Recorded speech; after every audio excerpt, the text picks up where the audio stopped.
Welcome to Let's Get to the Marks, going through the AQA GCSE Combined Science Trilogy Higher paper. This is the 2019. Take an hour and 15 minutes. There's only 5 questions in this one. What I recommend is at the start of each question or each section to a question, you pause the video, have a go on a scrap bit of paper with a pencil or pen, or just have a go in your head and then unpause the video and check your answer off against my walkthrough. All right, let's get into it. Good luck. We're going to smash these GCSEs. Question 1. Figure 1 shows a human heart. You've got A, B, C, D, and E. Right atrium, right ventricle, left ventricle. 1.1. Which blood vessel carries deoxygenated blood away from the heart to the lungs? So let's go and have a look. Have a go.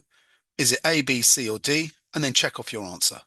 Okay, I'm going to go through the answer. So deoxygenated blood comes in here through A. This is the vena cava, enters the right atrium, flows down into the right ventricle. Then it comes up through these valves, semilunar valves, and it goes up through B and it hits the lungs. The lungs are up here somewhere. And then it becomes oxygenated blood. And the oxygenated blood comes back in through D, back through these AV valves, up through these semilunar valves, up the aorta, round the back of the heart, and off it goes to the body. So the blood vessel that carries deoxygenated blood to the lungs is B, and that's known as the pulmonary artery. Arteries begin with the letter A, and that means they go away from the heart.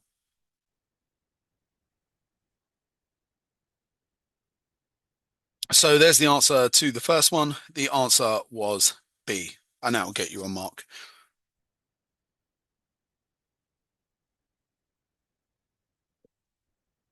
1.2. The natural resting heart rate is controlled by a group of cells that act as the pacemaker. Where in the heart are the pacemaker cells found? Is it the left atrium, left ventricle, right ventricle? Pause the video, have a go. Okay, I'm going to go through the answer. It is the right atrium. And the pacemaker cells, just in case you're curious as to where they're actually found, they're found in the wall of the right atrium. So anywhere in the wall of the right atrium. And it's a group of cells that control your heartbeat or the rhythm of your heartbeat. And if the rhythm of your heartbeat gets out of control, you can have an artificial pacemaker fitted. All right. Some people may be treated with a drug to slow their heart rate. 1.3. Digitalis is a drug that slows the heart rate. Where does the drug Digitalis originate from? Tick one box. Is it from bacteria, foxgloves, mold, or willow? Well, the answer here is it is from foxgloves. Digitalis are from foxgloves. Now, you do need to know, if you're studying AQA, that the willow tree is the source of the medicine called aspirin, which is a pain reliever. It also it has a secondary use as a blood thinner. Okay, but foxgloves are the source of digitalis, which treats heart conditions. Let's move on. Beta blockers are another type of drug that slows heart rate. Table 1 shows the information for people who do not take beta blockers and for people who do take beta blockers. Stroke volume is the volume of blood pumped out of the heart each time it beats. Cardiac output is the total volume of blood pumped out of the heart each minute. So we have a little table here. It says with no beta blockers taken, we have at rest and then during exercise. And then for people who've taken beta blockers, their heart rate at rest or heartbeat at rest and during exercise. So we can see for both, whether you've taken beta blockers or not taken beta blockers, your heart rate seems to go up during exercise. Stroke volume seems to go up during exercise. At rest, we didn't really get a stroke volume. And then cardiac output, that seems to increase during exercise for both people on beta blockers and who haven't taken the medicine beta blockers. But we might have to compare that. 3 marks, nice. 1.4, calculate the stroke volume, X, that's that missing one there in table 1. Use the equation, cardiac output equals stroke volume times heart rate. Give your answer to 2 significant figures. Now, it's really easy to miss really easy marks like this, and people often go, oh, I missed out on that. I didn't read that. So RTFQ, people, you can work out what that means. Make sure you highlight key parts of the question so you don't miss it out in your exams. All right, let's go up and do this calculation. So we're looking at this row here because we're looking at, or this column here, or X. So we need to calculate the stroke volume at rest. And it says it's the cardiac output is equal to stroke volume times heart rate. So the first thing we need to do, we can put this, if you like, in a triangle. Some people don't like to use triangles. I like to use them. So CO, cardiac output, would be at the top, and stroke volume times heart rate. So you go stroke volume times heart rate. This helps me with rearranging. Of course, a lot of you know if you want to isolate stroke volume, you do cardiac output. You move the heart rate underneath by dividing both sides by heart rate. But my little triangle helps with that as well. If you find that difficult, this line means divide. So cardiac output over heart rate is equal to stroke volume. And that's going to get you 1 mark for doing the correct rearrangement. Now we just need to work out the cardiac output for X and the heart rate, and then we can calculate the stroke volume. So let's have a little look. The heart rate at rest is 52 and the cardiac output is 2,800. So we're going to want to do 2,800. That's our cardiac output. We're dividing that by our heart rate, which is 52. And that is going to give us our missing stroke volume. Now I'm going to have to bust out the calculator. I don't know about you, but I can't do that kind of maths in my head. I am not that good. And that is 53. I get 0.84. Now, blah, blah, blah, some other numbers, but we want to go to two significant figures, just two. So should I leave it at 53 or round it up to 54? What do you think? Well, the 8 is bigger than 5, so we're going to knock this up to 54 so that the missing number for X is 54. And that's going to get you 3 marks. So you're going to get 1 mark for doing the correct rearrangement, cardiac output over heart rate, even if you didn't get the numbers in the right places. And then working out that 53.84 is going to get you 2 marks, and then to 3 sig is going to get you the full fat 3 marks. Let's move on. Right, I'm on to 1.5. It's a 6 fat marker. Some people who take beta blockers get out of breath when they exercise. Explain why beta blockers can have this effect during exercise. So we're specifically looking at people get out of breath when they exercise.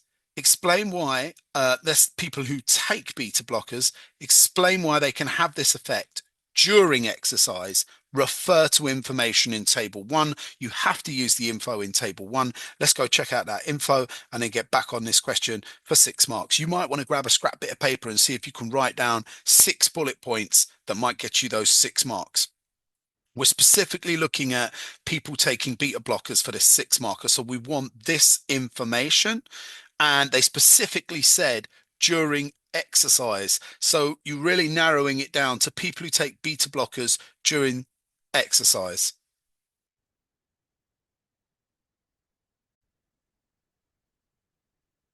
Excuse me, quick yawn.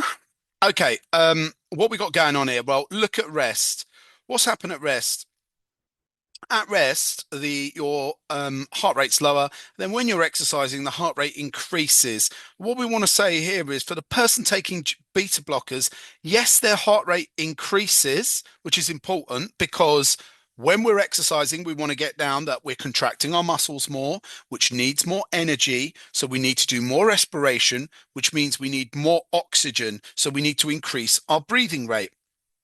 And the reason and our heart rate in order to deliver oxygen to the muscles. So that's why we get an increase in the heart rate during exercise. But look, without the beta blockers, we get a big enough increase. We get an even bigger increase, which means we can supply more oxygen to the muscles to do lots of respiration and produce lots of energy. However, during exercise on beta blockers, we don't get such a big increase, which means we're not getting enough oxygen to the muscles. We're not getting enough energy to move our body. And so we desperately try to breathe in more oxygen, which is why we get out of breath. Our stroke volume doesn't increase as much. So what that means is the heart is not pumping out as much blood every time it beats. And our cardiac output is only 8,624 during exercise compared to 18,000 when you're not on beta blockers, which means that there is less blood flow per minute going around the body. Less blood going around the body during exercise means less oxygen to the muscles. All of this is contributing to that out of breath as we desperately try to get more oxygen in to meet the oxygen demand that is required during exercise. Okay, let's put that together in an answer down below.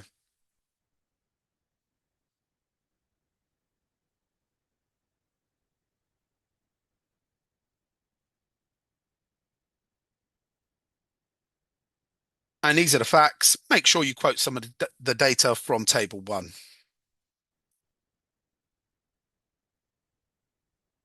Okay, there we go. Let's move on. That's the end of that question. Fat 12 marker. Right, we're on question two. This question's about digestion. Name the enzyme that digests starch in the human digestive system. So, protease digests protein.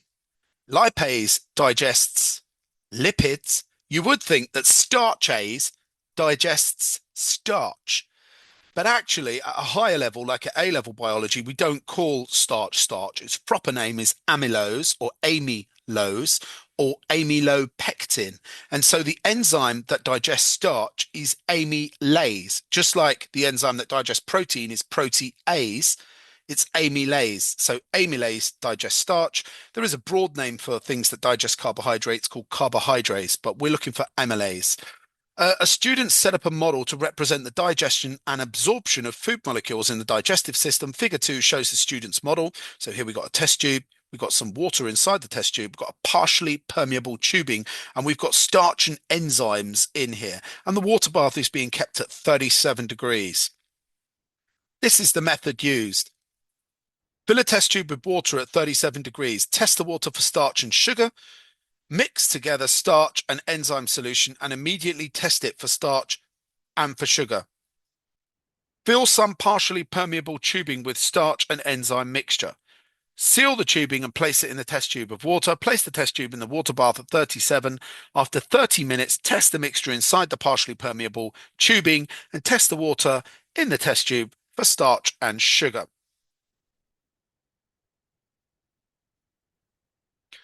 2.2 suggests which parts of the body the partially permeable tubing and the water in the test tube represent. The partially permeable tubing, what does that represent? And what does the water in the tube represent? Let's check it out. The partially permeable tubing, well, what's inside it? It's got enzymes and it's got starch. Where are you going to find the starch and the enzymes? Well, they're going to be inside parts of your digestive system. So if you said small intestine, why? Because we've got the microvilli and the villus in the small intestine. That's where it's permeable and where the food molecules go into the blood. So that represents the small intestine. You could say stomach. And then what is the water that is around this partially permeable tubing? Well, when the food is being digested in our small intestine, what does it move through and into? It moves into the blood capillaries. So the water represents the blood or the blood plasma or blood capillaries. Okay, so those are our answers. We can say the best answer is small intestine, although they will allow stomach. Don't spell intestine like that unless you're a total idiot like me. And then the water in the test tube represents the blood plasma. You can just say the blood or the blood capillaries. And the kind of clue there is that the small intestine is partially permeable. It's where food molecules are absorbed. So that's why the tubing is permeable and contains starch, which is a food. Table 2 shows the results. Test 1, test 2, test 3, test 4. So this is the inside of the tube. So the mixture inside the tube at the start had starch in it, obviously. At the end, let's have a look. Water, so mixture inside the tube at the start, result of the starch test, yes. Water in the test tube at the start. So the water, the blood had no starch in it, obviously, because the starch was all inside the tube. And then the mixture inside the tube after 30 minutes, there was still some starch in there. Water inside water in the test tube after 30 minutes, there was no starch in the water. So what does that tell us? That tells us that starch has not moved out of the tube into the water, because look, at no time was there any starch in the water. However, we then did a sugar test inside the tube. There was no sugar in at the start. And there was no sugar in the water either. So there was no sugar inside the tube or in the water. However, after 30 minutes, there was sugar inside the tube and sugar inside the water. So what does that tell us? Name the reagents used to test for starch and for sugar. So do you know what chemical you use for the starch test? I hope you do. It's iodine. You need to know that off by heart. It's yellow or brown when it's dissolved in solution. It's actually iodine solution because iodine is a black solid, a halogen, and it's not that. It's iodine that has been dissolved into water, so it looks brown or orange, and it goes blue-black when there's starch. And then the sugar solution we use is called Benedict's reagent or Benedict's solution, and that is blue in color and it goes brick red or forms a brick red precipitate with sugar knocking about. So those are your two answers there. Okay, let's go down. Why was there no sugar in test one? So in test one, there was no sugar in test one in the tube. Obviously, none of the starch had broken down. The sugar is coming from the starch when it breaks down. So we're saying starch had not been broken down or converted into sugar. Because when you break starch down, you get glucose or maltose, which are sugars. Okay, so there's no maltose or glucose there because the starch had yet to be broken down by the amylase. Right, explain the results for test three. So let's check out test three. Let's look at this third test over here. Mixture inside the tube after 30 minutes. It still had starch and it had sugar. So why did it still have starch inside the tube and why some sugar? Um, so what we want to do, what does that tell you? It tells us that some of the starch had broken down to make sugar by the amylase enzyme. However, not all the starch had been broken down yet. So there was still starch present inside the tube. So the main thing is that we still had starch present. Not all of it has been broken down by the amylase, but some of the starch had been broken down to amylase and had been converted into sugar. And those are the main points we want to make there.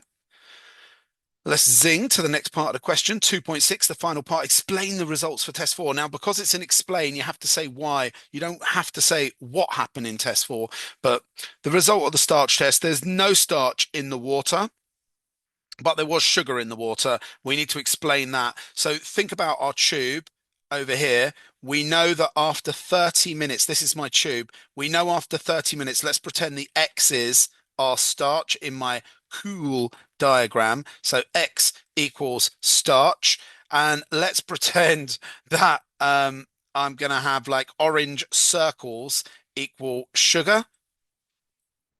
Okay, so we know from the results that there was both starch and sugar after 30 minutes. However, test four proved that there was no starch in the water. So outside in the water, remember the water represents the blood. So outside in the water, there was just sugar. So what does that tell us about the sugar? It tells us that some of the sugar had moved out through those holes in the tubing. Remember, the tubing was partially permeable. What does it tell us about the starch? Why could the starch not move out? What do you think the difference is between the starch and the sugar that prevents the starch moving out? So see if you can have a go at wording that answer. All right, I'm going to go through it. So it tells us starch was too big to move out through the holes or permeable tubing. Yeah, it's got holes in it, so I'm just going to say it's too big to move out. So there we go. It couldn't move out. Sugar has diffused out of the tubing into the water, outside, down a concentration gradient. Fancy term that. Diffusion always moves down a concentration gradient. So like anytime I say diffusion, I want to write down a concentration gradient. You can say from a high concentration to a low concentration. It's just slightly fewer words to write down a concentration gradient because you don't have to write concentration twice. If you say from a high concentration to an area of low concentration, you've got to write that dirty concentration long word twice. So it's just a little term that helps cut down a little bit of your writing. So sugar has diffused out, definitely the word diffused, down a concentration gradient, through the permeable tubing. It's small enough to move out, whereas the starch was too big to move out. There we go. Okay, let's move on. We're on to question 3. A student used a potometer or potometer, however you want to say it, to investigate the rate of water uptake in a plant shoot. Figure 3 shows a potometer or potometer. This question hasn't come up a lot, so it's a really good one to practice because it's one of those ones that people forget to practice for the GCSE. It's hidden away in the CGP and in the textbooks in just a little bit of content. So we have a reservoir of water. We've stuck a plant shoot, we've cut the end there, and we've stuck it in some water here. The whole apparatus has been filled up under water, so it's completely filled with water. There's a little air bubble that's been introduced. We've got a millimeter scale ruler. It's going to measure how far my air bubble moves. Why is the air bubble going to move? Well, as water is evaporating from the leaf. Hopefully, you know that process is called transpiration from the stomata. That creates a sucking effect, like you sucking Coca-Cola through a straw. It creates a sucking effect that draws the air bubble along next to the ruler. And so we can actually, if we use a stopwatch, we can measure how far the air bubble moves per second, and we can work out the rate of transpiration or sort of an estimation of it. Whoops. As the chute takes in water, the air bubble moves. The rate of water uptake is the distance the air bubble moves in a given time. So rate always goes with time, peeps. This is the method used. Place the potometer in moist air at 25 degrees. Position the air bubble at 0 millimeter. So we've got to move it back to 0. There's a way you can do that with the reservoir. Record the position of the air bubble in the capillary every minute for 5 minutes. It should move along to the right. Repeat steps 2 and 3 with the potometer in different conditions. So we're changing the conditions. Table 3 shows the conditions used. A, moist air at 25. B, dry air at 15. C, dry air at 25. So we're trying to compare humidity and temperature. After investigation A, this top one here, the air bubble had moved part of the way along the capillary tube. Suggest how the student moved the air bubble back to 0 for the start of B. So after the air bubble has moved, you've got to move this air bubble here. Problem is, if it's got to here and I go, right, I want to do a repeat, I either repeat or I'm doing another experiment, I need to move that air bubble back to there. Well, what we can do, you see, we've got this tap on the reservoir. If we open that, the water will come down and push the air bubble back to the start. So you open the reservoir, which pushes the air bubble back to the start. So that's the purpose of the reservoir, and that's what they're asking us for there. Right, let's zing that answer in. So open tap on reservoir to push air bubble back. Lovely bubbly to the correct place. Obviously, you close the tap once it gets to 0. The capillary tubing is very narrow. Explain why narrow capillary tubing was used. Well, this one is slightly more difficult. Okay, so we're going to have a look at this to explain this one. It's slightly more difficult. Why did they use a narrow tubing? Well, look here. If they were recording it over 5 minutes, right? Let's say they used a really fat tubing. Well, the air bubble is not going to move as far because it's not going to be able to move as far with a fat tubing. With a thin tubing, the air bubble will move a greater distance because it's the volume of water that's being evaporated.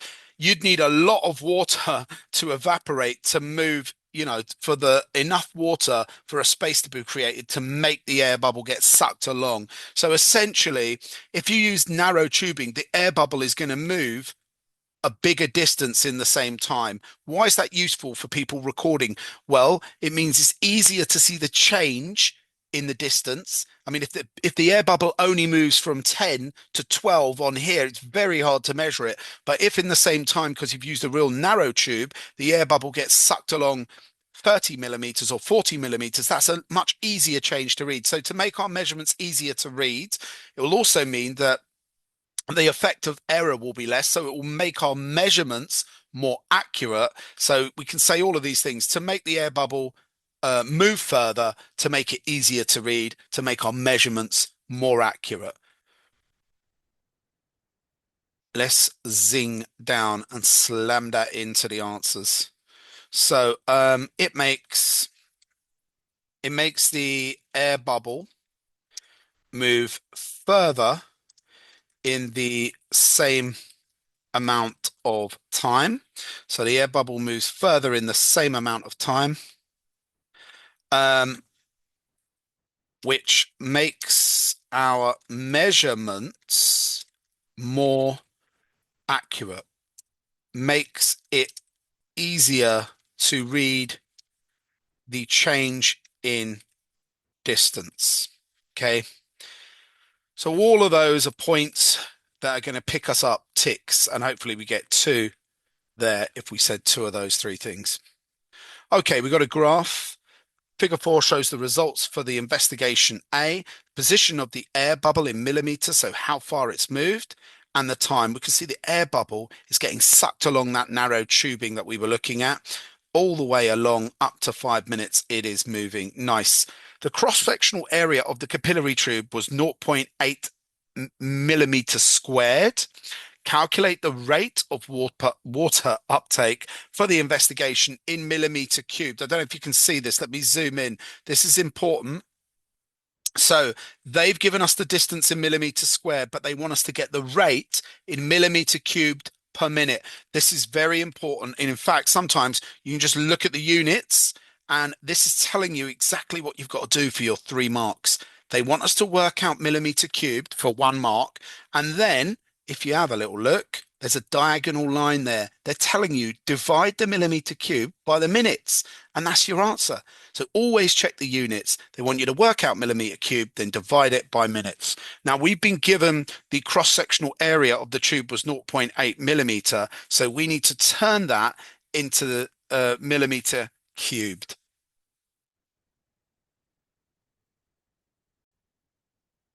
All right, let's get this graph into show. So, so what we need to do, we've been given the cross-sectional area, which is, what's that, pi r squared, which is the area of a circle. So we've been given the area of this tube. Let me go up.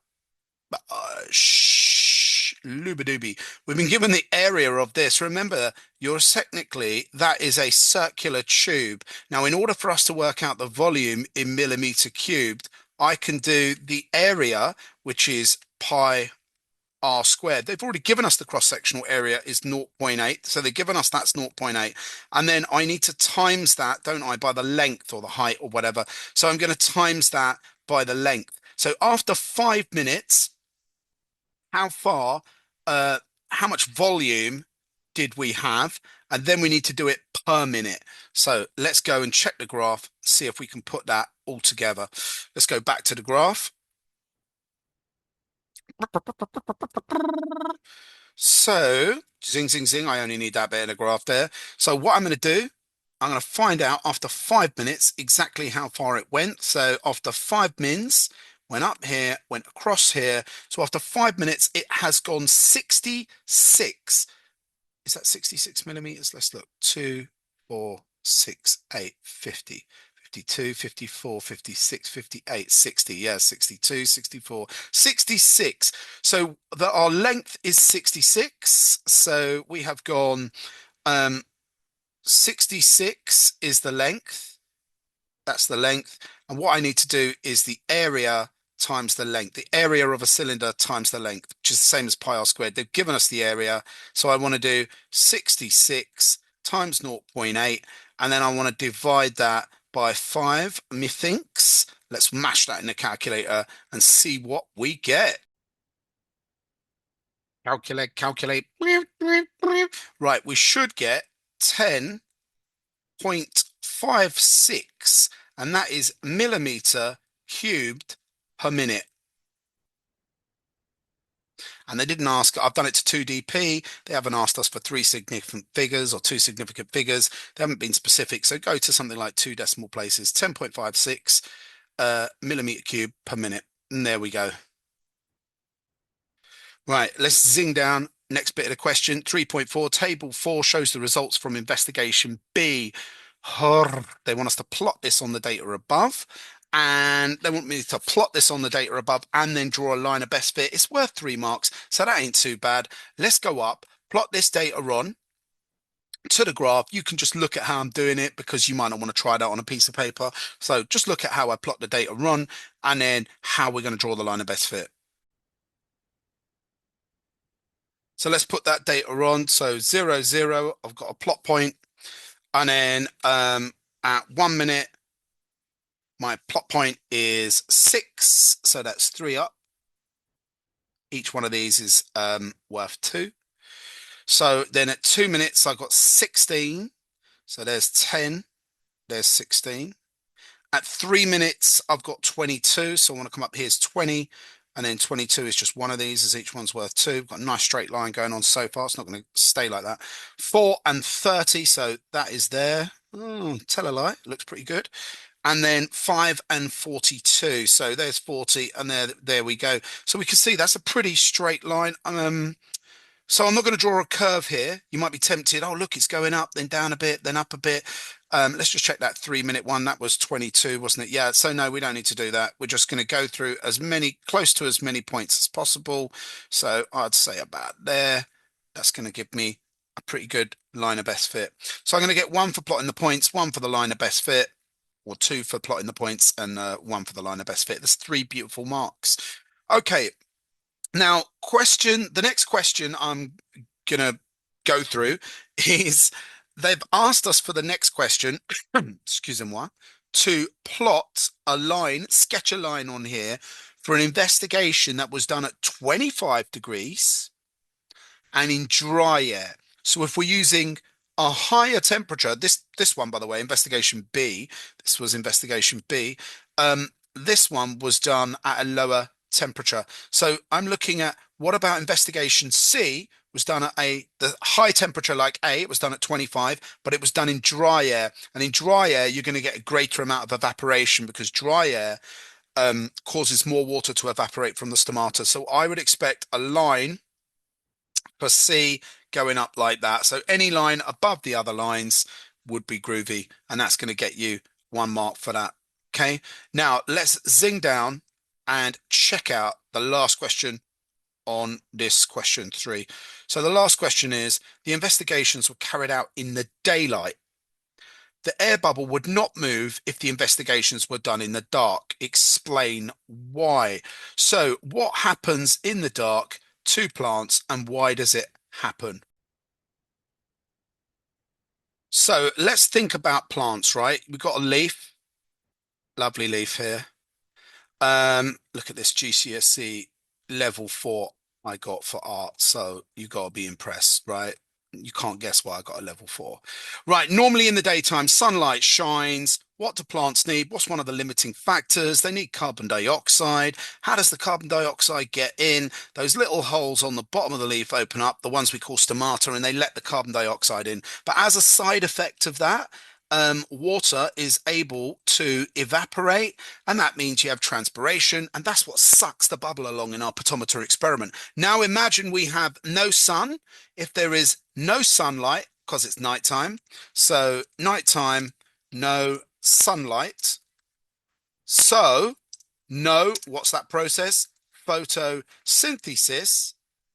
No need for CO2 to diffuse in. So leaves, what do they close? They close their stomata. So basically, that's your 3 points. There's no light, so no photosynthesis, no need for carbon dioxide, therefore, because if you can't photosynthesize, why would you open to let carbon dioxide in when the side effect is you lose water? I mean, in the daytime, you're just taking that punishment, right? You're going to lose some water, but you're getting carbon dioxide so you can make sugar. Well, you can't make no sugar at night. because there is no sunlight. So you don't bother opening the stomata. Yes, you don't get CO2, but at least you don't lose any water. So they close their stomata, and that's three fat marks. Right, let's move on to question 4. Pathogens are microorganisms that cause infectious disease. What type of pathogen causes malaria? Tick one box. Is malaria caused by a bacterium, fungus, protist, virus? Okay, I'm going to go through these. First of all, bacteria does not cause malaria, but you do need to know, so get your little revision card out if you don't know. Bacteria causes gonorrhea. Okay, you need to know that, and it causes salmonella, and you need to know that as well. Fungus, does that cause malaria? No, but you do need to know that fungus causes black rose spot, which is a disease of plant leaves that prevents them photosynthesizing, so there's stunted growth and all that business. And fungus also causes athlete's foot in humans, which you get dry, flaky skin between your toes. What about protists? Do they cause malaria? Yes, there's a protist called the Plasmodium protist, and that causes malaria, and it's transmitted via mosquitoes. They're known as a vector, and they transmit. They don't get affected by malaria themselves or the protist, but they carry it in their body. And when they suck our blood for glucose, they drop off the protist in us. Yuck. Virus? No, it's not caused by a virus, but you do need to know about the TMV virus. So if you don't, that's tobacco mosaic virus. Very similar to black rose spot. It messes up the chlorophyll in the leaves, prevents it doing photosynthesis, so there's stunted growth. You also need to know that the virus causes HIV and measles in humans, and you need to learn the symptoms, and you need to know how they're spread and how we protect against those or treat those as well. I won't go through all of that here, as we'll be here all day and all night. All right. Give 2 methods used to prevent people catching malaria. So I did mention that they were spread by mosquitoes, so that should give you a clue. Why don't you pause the video, see if you can work out 2 methods. Okay, method 1, I'm going to go mosquito nets. So what is mosquito nets doing? Prevents people getting bitten. Um, so they cannot catch the protist off the vector or off the mosquito. I just got a bit fancy there by calling it a vector. So if you have a mosquito net, it prevents you getting bitten, stops the spread of malaria. Method 2, this one's a little bit interesting. Sterilize male mosquitoes. So they sometimes do these disrupt the reproduction system. And you might say, what are they doing there? They literally capture the male mosquitoes. Imagine being a scientist and that's your job. You capture the male mosquitoes and you mustn't kill them. You then spray their little testicles with, you spray that where they make their sex cells. You spray that with radiation and you kill the mosquito sperm. And then you release the men back into the environment and they go on their little dates with the female mosquitoes. They have sexual intercourse and the females think they're pregnant and they're going to give birth to some lovely mosquito babies. But of course, the sperm are all broken, so they cannot give birth to any mosquito babies, and the whole season goes by and there's a massive drop in the population of the mosquitoes. Whereas if you just killed the male mosquito, you might say, why not just squish all the male mosquitoes? If you do that, then you'll never get all of them, and the few that are left will be very fertile and they will go around having sex with all the females. All the females will get pregnant and it won't really cause a dip in the population. Whereas if the females think they're pregnant, they then go away to lay their eggs and they do not bother going out to have sexual intercourse with other males because they think they're already pregnant. So sterilize male mosquitoes. You can just put disrupt, you can put breeding programs to disrupt the breeding of mosquitoes or something like that. Prevents the females getting pregnant, essentially, or having offspring. Now, there are some other answers we could go here. We could say use insecticides. That's like sprays or sprays or creams that kill the mosquitoes. So we could do that. Use insecticides. That's another possible answer. Um, you can probably get away with saying vaccinate for malaria. I believe there might actually be a malarial vaccine, but who knows? Better not to do those two. Right, let's zing. 4.3, describe two differences between a bacterial cell and a eukaryotic cell. So there's a lot of differences between a bacterial cell and a eukaryotic cell. A bacterial cell is called a prokaryote, and it does not have a nucleus. So, but we want to actually say bacterial cell does not have a nucleus. If you just write no nucleus, how does the examiner know you're talking about the eukaryote or the bacteria? Let the examiner know you know which one doesn't have a nucleus.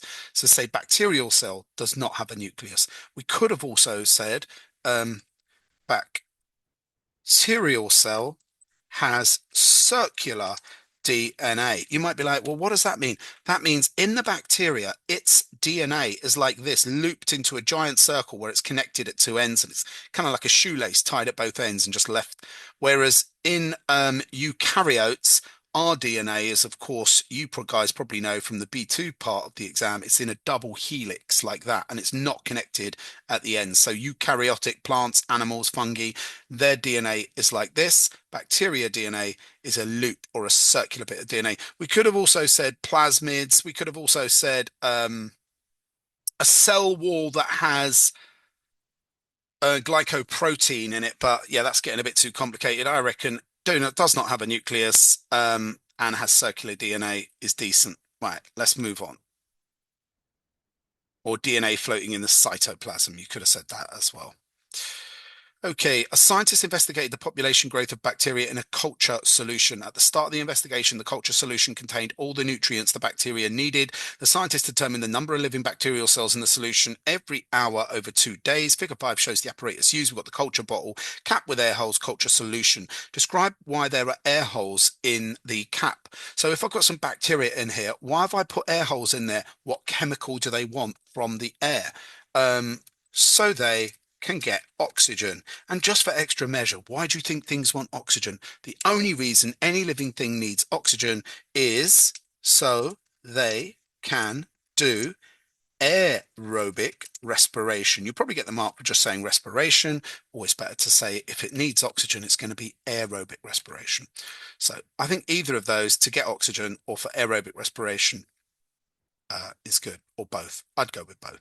Figure 6 shows the scientists' results, number of living bacterial cells. So we can see they added the bacteria here into the bottle. It's taken a little bit of time, and then bum, bum, bum, bum, bum, bum, bum, bum, bacteria growing really well. Then their population stops growing, and then after a while starts going down. Give one reason what is happening to the number of bacteria at each of the stages. So zooming out a touch. So what is happening at stage A? So I would say the bacteria are getting used to the surroundings. So they've just been put in a new environment. What are you going to be like if you're put into a new environment? So when you get put into some new surroundings, they've got to get used to, oh, what nutrients here? Oh, there's glucose. Great, I can do some respiration. So they're getting used to it. They're getting up to temperature, getting to the same temperature as their surroundings, getting some water, all of that. They're getting themselves all fixed up. So that's what's happening at stage A. They're adjusting to the climate or the environment. Stage B, they're really rocking. They're reproducing rapidly. So we want to put reproducing rapidly, and that's going to get us a mark. Why are they reproducing rapidly? Will get us another mark for explaining stage B. Why are they reproducing so rapidly? So they're reproducing rapidly because lots of nutrients, lots of food, lots of supplies, lots of resources, minerals, etc. And then at stage C, what's happened here is they are the amount of bacteria being born every day. So birth rate, okay, or reproduction rate, birth rate is equal to the number dying every day, equal to the death rate. Obviously, there's a limit to how many can stay alive because they're now starting to run out of resources. They're competing. It's causing some to starve to death and die. And then for D, which is off the page, so I'm just going to write it here. Why do they start going down? This is resources such as food are running out. So now they're running out the bacteria. The death rate outweighs the birth rate because the resources such as food are running out. Okay, you can also say, although it's a little bit complex and most people don't know this, but it's part of A-level biology, you can say that the bacteria produce toxins, poisons, as they're going about their everyday, their waste. You think about if a bunch of humans were living in a test tube and we're pooing and weeing and using all of our waste, that poo and that wee might be toxic. That waste might start killing us. And so that's what's happening with the bacteria. Their waste chemicals that they produce, the toxins they produce, are starting to kill themselves because they're in a closed environment, or more or less closed. I know it's got some air holes, but there we go. Right, let's move on. Okay, question 4.6. Pause the video and have a go. It's a 5 marker. This is a real difficult one. Figure 7 shows two cubes. Cube X represents a bacterial cell. Cube Y represents a multicellular organism.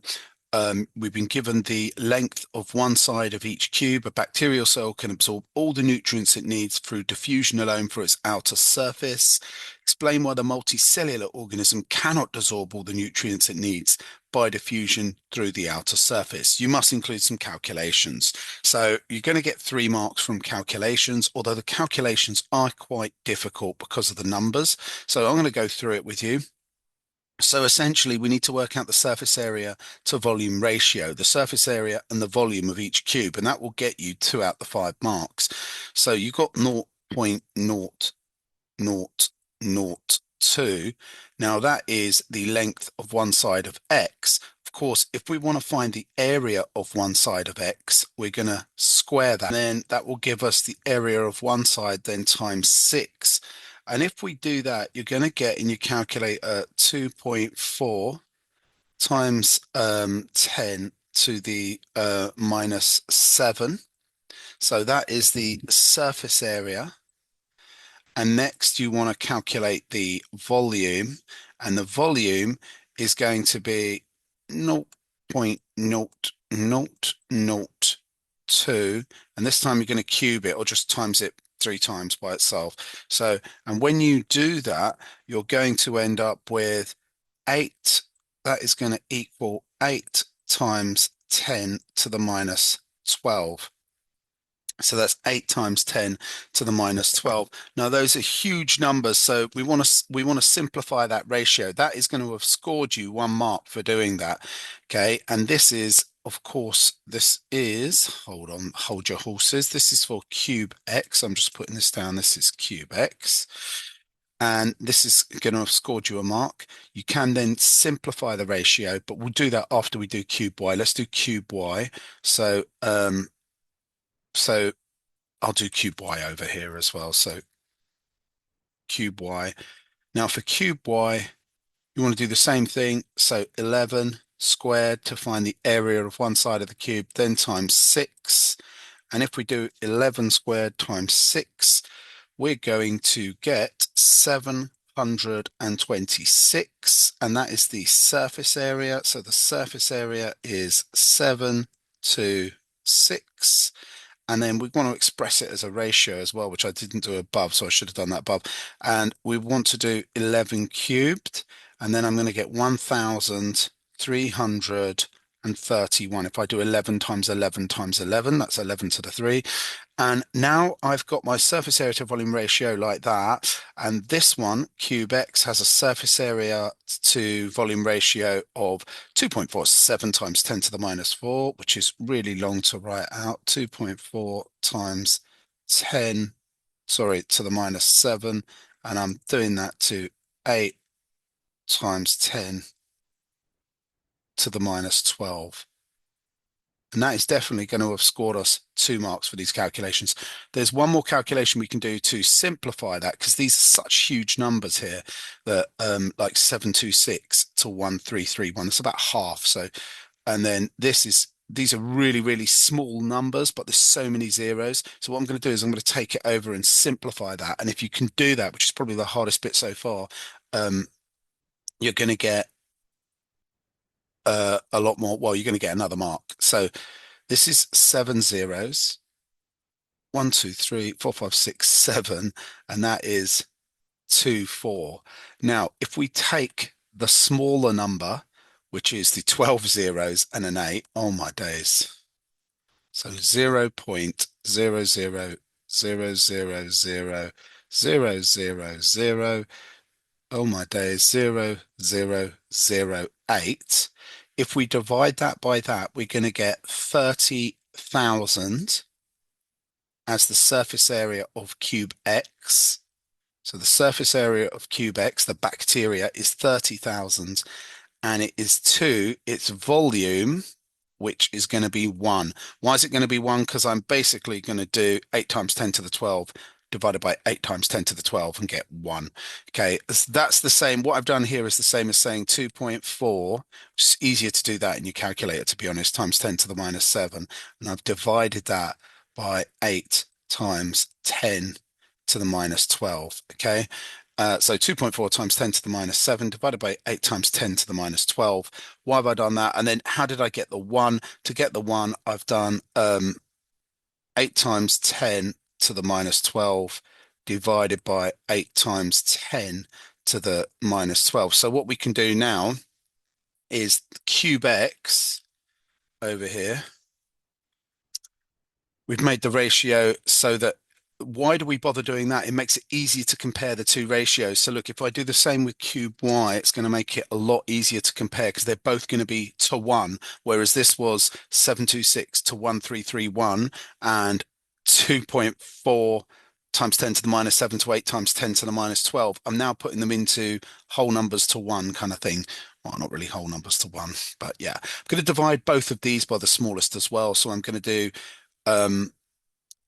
sorry, not by the smallest. I'm going to do them to 1. So I want to do, let's make the I divided both of these by the volume. So they were both divided by the volume. So I'm going to do the same again over here. So if we divide the surface area by the volume, so if I do the surface area divided by the volume, 1331, I'm going to get like 0.55 for the SA. And then what I want to do is divide the, oh my gosh, the volume by the volume. So 1331 by 1331, long this out to the max. And that is going to give me 1, obviously, 1331 by 1. So they're both to 1. So this cube X is now 30,000 to 1 and cube Y is 0.55 to 1. So I can compare now and go, oh, wow, that is so much bigger. It's a lot easier to see how much bigger the surface area is when we've made the volume identical. So the volume is identical, so we can see that's about 58,000 times bigger surface area in comparison to its volume, because if you do 30,000 over 0.55, but there we go, it's a lot bigger surface area to volume ratio. And so because this is single-celled cube X, this little bacteria, it can meet all of its needs, its diffusion requirements. It can meet all of its requirements for nutrients by diffusion alone. So cube X, or the bacteria, has a large, can't spell large surface. I'm just going to call it SAV because I don't have a lot of room. A large surface area to volume ratio. So can meet its nutrient demands by diffusion alone.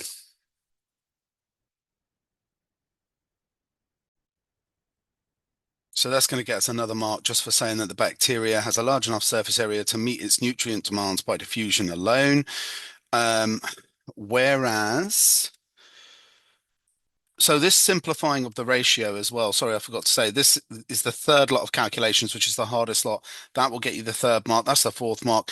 And then we just want to say, whereas the multicellular organism, we basically want to say diffusion takes longer for the same volume, right? We made the volume, it's about 58,000 or 56,000 times longer for the same volume as there is a bigger distance, so bigger diffusion distance. Therefore, the rate of diffusion is slower. When you make the volumes the same, you can really see the rate of diffusion is going to be slower because the oxygen, the glucose, the amino acids have got so much further to diffuse. All right. That's the end of that question. I would say if you got out of that one with 3 out of 5, you'd still be on for a level 9. This was a very, very hard combined science, higher biology question. Figure 8 shows a root hair cell viewed using a microscope. Here's figure 8. Here's the root hair cell. You can faintly make that out. The root hair was viewed at a magnification of times 50. The image length of the root hair, X to Y, so this length here is 43 millimeters. Calculate the real length of the root hair in micrometers or micrometers. So here is the equation that I remember, and this is the way I remember it. It's I am, and I put I at the top of a triangle and then am at the bottom. A is actual or real. Okay, so that is the one I want to calculate. This is also known as the real length, or I use A for actual because it goes with the I am. You could have but yeah, I prefer I am. M is for magnification, I is for image. So it's a whopping 4 marks, which is pretty nice. The root hair was viewed at a magnification of times 50. So you're going to get 1 mark for rearranging and going, right, I over A, or you can call it I over R, and that equals magnification. So they can see that in your working out. You don't have to write I over A equals M, but if you do that, you would get a mark. And then just putting the numbers in. So the image is 43 millimeters. This would get you a 2nd mark if you did this divided by 50, but you're only going to limit yourself now because actually if we do 43 divided by 50, we don't get the right answer. And the reason is because this is the answer in millimeters. So that is the answer in millimeters, but they want the answer in micrometers. So that should tell you you're not going to get all the marks, but you definitely get 3 marks there. But what you need to do, the final step, you need to times that by 1,000 because each millimeter is worth 1,000 micrometers. So this would be 860. And so timesing by 1,000, that's going to get you all 4 marks. Now you might do it at this stage. I'd probably want to convert my units. I'd spot that the units are not the same. You should always check that with calculations. And I'd probably times my 43 millimeters by 1,000. And then in my calculator, I'd do 43,000, sorry, 3 more zeros, over 50, and that would just go straight to 860. But it doesn't really matter. Anyhow, you get to the final answer, you're sorted. All right, let's move on. We're nearly at the end of this paper, so let's zing down. Here we go, 5.2. A microscope has a ×5 eyepiece lens. Describe how to use this microscope to observe a prepared slide of root hair cells at a magnification of ×50, and this is worth 4 marks. So you're going to get 3 marks from just kind of chatting about how to use a microscope. So they've told us the slide is prepared, so don't bother with the water drop on the slide. Add the iodine, put the cover slip on at an angle. You don't need any of that. They've already told us the slide has been prepared. So I just want to say clip slide to stage. Sorry about the capitals. I'm going to carry on in capitals because I've started now. So clip slide to stage. That'll get you a mark. And then of course we could say look through eyepiece, and then what you do is you raise the stage. You don't need all of these things, but raise the stage towards lens, so towards like the objective lens. You're going to raise that stage. And how are you going to do that? You're going to raise the stage by turning the rough, you can call this coarse, so I'm saying rough or coarse here, focus. You can even just say focus and they'll give you the mark. So that's the big knob on the microscope. It's called the focus. So you're going to turn that, and that's going to raise the stage up towards the objective lens. Once the image is in focus, make it, what you can do then, once the image is in focus, you can change the objective lens. So just using the word objective lens, that's the power. And what magnification do we want it? We want it to ×10. Why do we want it to ×10? Because did you notice the eyepiece lens in the question is ×5? And if you do ×5 ×10 equals 50 times, and that's what the magnification we want. It asks us in the question, get a magnification of ×50. So if you've worked that out, 5 × 10 is 50, even better. And now I would say refocus the lens. So you're going to refocus by adjusting the coarse focus again, then make image clear. So how do you make the image really clear? You use something called the fine focus. Now, sometimes these are called in your books and labeled, instead of the focus, they're called the rough adjustment knob and the fine focus knob. Or the fine knob and the rough knob, whatever. But yeah, they're going to understand. The examiners know all the terminology, so you'll get the marks for that as well. Basically, there's two adjustments. You've got one that gets the image so it's blurry, but you can just about see it. And then from there, you go to the fine focus, which makes minor adjustments to the stage, like really small ones, so that you can get it really exactly into focus and see a clear image. And that's all you need to do, really. So any four of those should get you, I'd say that's a marking point. Look through the eyepiece, raise the stage is a marking point. Turn the rough focus. Once the image is in focus, make the image clear with the fine focus. That's 4 marks. Mentioning that you're going to need the times 10 objective lens, because 5 times 10 is 50 as a mark. You might get a mark for saying refocus the lens after. So any four of these points, and there'll be some more points on the mark scheme. You can check that in the description. All right, let's move on. Right, root hair cells absorb water and mineral ions from the soil. A scientist investigated the rate of nitrate uptake by two seedlings. Figure 9 shows how it's set up, right? So we've got two seedlings. We've got some seedlings in a nutrients. Both have got nutrient solution, which contains nitrate ions. Both have got cotton wool. Both have got seedlings. One of them has oxygen being pumped in, so it's getting a nice supply of oxygen. And the other one has an unreactive gas like nitrogen. So there's no oxygen, but then it's unreactive, so it's not going to mess up anything else in there. But it means that that seedling is unable to get oxygen. The scientists determined the mass of nitrate ions absorbed by each seedling every 30 minutes for 4 hours. So what we can see here is we've got every 30 minutes down the side here, time in hours, going up in 0.5 because half an hour is 30 minutes. Total mass of nitrate absorbed, so gone into the seedling from the solution. We can see when oxygen is added, that it is increasing all the time, the amount of nitrates absorbed. When there's no oxygen, the nitrates do go up, but there's less nitrates than when there is oxygen. So why is that? In fact, it then levels out from about 2.5 hours, increases only slightly to 3 hours, and then it's completely constant, no increase from 3.5 to 4 hours. So there's no more nitrates getting absorbed. Let's see what the question is. Okay, there's two more questions. So 5.3, describe the changes in the rate of absorption of nitrate ions for the seedling with no oxygen. I'm going to do this up here rather than write it here. So I'm doing 5.3 over here. And so what do we want to say about 5.3? The question was a description. So you always have to um, make sure you've read the command word. The command word in 5.3 is description. So that means you don't need to say any science. You don't need to mention respiration or anything like that. We just want to say when no oxygen is added, the amount of nitrates increase over time. So nitrate ions absorbed increase over time. General trend, get us a mark. And this is a 3 marker. So nitrate ions absorbed increase. Nice general pattern here over time. And let me just zing that there, and that will get you a lovely mark. And you should always state the general pattern in a description.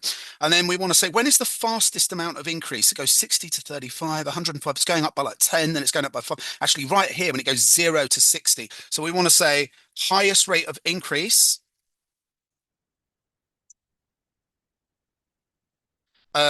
is between, you can say in the first half an hour, or between 0 and 0.5 hours. So in the first half an hour, there is the highest rate. So I would always look, where is the steepest increase when you're doing a description? And then is there any part where it's leveled off or where it's really slowly increasing? So it's going up by 10. I'd say between 2.5 and 3 is the slowest rate of increase. We get a mark for that there. Look, it only goes up by 5 from 120 to 125. All the others, oh, and 115. So we could say slow rate of increase between 2 and 3. So we could do that.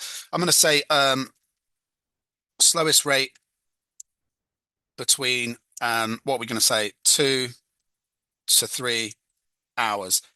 So we've got the slowest rate of increase. When it hits 2 hours, it's only going up by 5 each half hour. So that's a very slow rate of increase. And that is going to get us a mark. We're pointing out the fastest rate, the slowest rate, and then we could point out where it's level. We don't need to explain it. We don't need to say why it's level. And then we could just say between 3 and 3.5, no increase in rate of absorption. Whatever. Yeah. Should be a P there rather than a B, whatever. It's not a spelling test. Let's not worry about that for the moment. Right. So any three of these are going to get you the 3 marks. So you're just describing the pattern and then always go for like where it is steepest, where it is not so steep, and then where it is leveled off. It could be a graph. So as a graph, this would actually look like this set of results here for no oxygen as a graph will kind of look like that. It'd be steep at first, then it'd be leveling, and then it would go straight. And you would basically break the 3 marks down in that description as to when it is the highest rate, it's decreasing here, and then it's completely level there. So if that was a graph, that's how you'd be describing those results. So all you're doing is studying the numbers and saying what you see, and you get 1 mark for a general increase, and then you've got these 3 sections. So there's like 4 marks there, and you only need to get 3 of them. Okay, let's move on. I won't write all that up because I've just written it all up there. I'm not going to put it in the answer block. Right, 5.4, explain what the results in table 5 show about how nitrate ions are absorbed. So what they show is that when there's no oxygen, less nitrates are absorbed. Why is that? If you have less oxygen, there's a reason. In biology, anytime you're talking about oxygen, your brain needs to think respiration and energy because often those marks go hand in hand. So less oxygen means we're getting less energy from aerobic respiration. If you can't get energy, what method of transport can't you do? Which method out the 3? You've got diffusion, osmosis, active transport. It's in the name active, it requires energy. So no active transport can happen. So this tells us in the rate of nitrate, decrease in the rate of nitrate ions being absorbed. Notice I skipped how to spell absorption and rewrote my sentence. Anywho, it's a little exam technique there. So when there's less oxygen, there's less energy for aerobic respiration. I might get 2 marks for that. No active transport. So it basically tells us that nitrate ions need active transport. However, do they only need active transport? If it was only active transport, there would be 0 nitrate ions inside the seedling, but there's still some going in. It's just going in more slowly. So what method? Is it osmosis or diffusion that it's also using? Can't be osmosis because that's water only. Osmosis only goes with water. So, however, oopsie, however, some nitrate ions are being absorbed by diffusion. So they're being absorbed by diffusion. This is why eventually it levels off. You know, the bit where it went to 130, 130, it didn't increase anymore. That's because there are equal, it levels off as equal concentration of nitrate ions in solution and seedling. So essentially, the reason why we got to a point when there was no oxygen, why no more nitrate ions could be absorbed, is that the rate of nitrate ions being absorbed was equal to the amount of nitrate ions leaving. And essentially, there you go. There's the 4 marks. And so essentially, if we come back up and we, what they ask, if we, excuse me, if we look here, right, there's no oxygen, so no active transport. This tells us that it has to be doing diffusion, otherwise nitrate ions wouldn't be appearing in the roots. However, why does it level off? It means there's an equal amount of nitrate ions in the solution at that point as in the seed. So some's going in, some's going out at exactly the same rate. So there's no increase in the amount of nitrate ions in there. And that's what happens with diffusion. With diffusion, you won't be able to get everything in. That's why plants in their root hair cells, they use active transport to bring those nitrate ions in so they can get a lot more of them in. And obviously adaptations for that, you need lots of mitochondria in anything that does exchange. Right, I think that's the end of the test. Now there's one more. Nitrate ions are essential for plants to grow. Describe how nitrate ions help a plant grow. So why do plants need nitrate ions? Nitrate ions are needed to react with glucose. Of course, we get glucose from photosynthesis if we're a plant. So nitrate ions react with glucose to form amino acids. What are amino acids joined together? Amino acids, oh my gosh, amino. Amino acids are joined together to make proteins.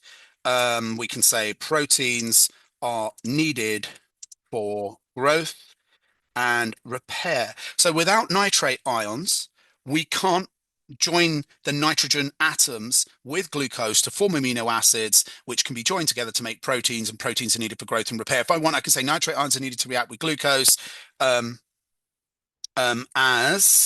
amino acids. You might remember amino acids contain nitrogen, or protein contains nitrogen. It's in the NH2 of the amino acid.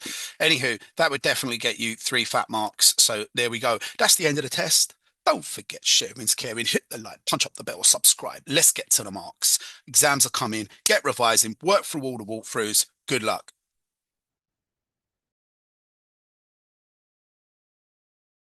You're still here? It's over.